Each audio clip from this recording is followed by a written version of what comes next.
Darkness fell upon the menzil of Ibn Jad the Sheik.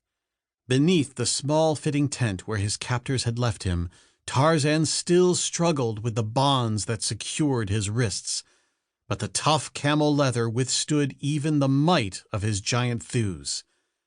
At times he lay listening to the night noises of the jungle, many of them noises that no other human ear could have heard, and always he interpreted each correctly.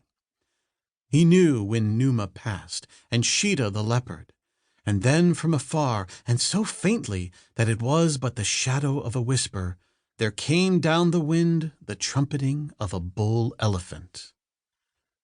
Without the bed of Ibn Jad, Etijah, the sheik's daughter, loitered, and with her was Zayd.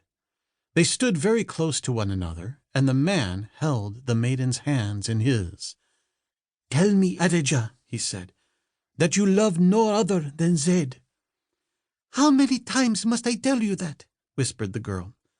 "And you do not love Fad?" insisted the man. "Bella, no!" she ejaculated. "Yet your father gives the impression that one day you will be Fad's. My father wishes me to be the harem of Fad, but I mistrust the man. I could not belong to one whom I neither loved nor trusted." "I too mistrust Fad," said Zayd. "Listen, Adijah, I doubt his loyalty to thy father, and not his alone, but another whose name I durst not even whisper. Upon occasions I have even seen them muttering together when they thought that there were no others about." The girl nodded her head. "I know. It is not necessary even to whisper the name to me. I hate him even as I hate Fad." "But he is of thine own kin," the youth reminded her. "What of that? Is he not only my father's brother? If that bond does not hold him loyal to Ibn Jad, who hath treated him well, why should I pretend loyalty for him? Nay, I think him a traitor to my father, but Ibn Jad seems blind to the fact. We are a long way from our own country, and if aught should befall the sheik, Tulloch, being next of blood, would assume the sheikly duties and honours. I think he hath won Fad's support by a promise to further his suit for me with Ibn Jad, for I have noticed that Tulloch exerts himself to praise Fad in the hearing of my father. And perhaps a division of the spoils of the Grazoo upon the treasured city," suggested Zayd. "It is not unlikely," replied the girl. "And, Allah, what was that?" The Bedouins, seated about the coffee fire, leaped to their feet. The black slaves, startled, peered out into the darkness from their rude shelters. Muskets were seized. Silence fell again upon the tense, listening menzil. The weird, uncanny cry that had unnerved them was not repeated. "Billah!" ejaculated Ibn Jad.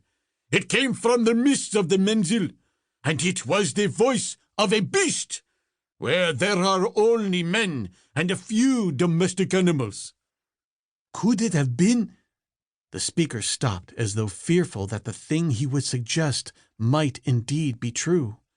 "But he is a man, and that was the voice of a beast," insisted Ibn Jad. "It could not have been he." "But he is a Nazrani," reminded Fad. "Perhaps he has league with Shaitan."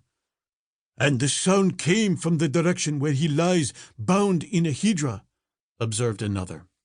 "Come," said Ibn Jad, "let us investigate."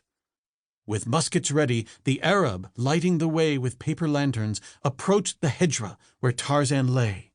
Fearfully, the foremost looked within.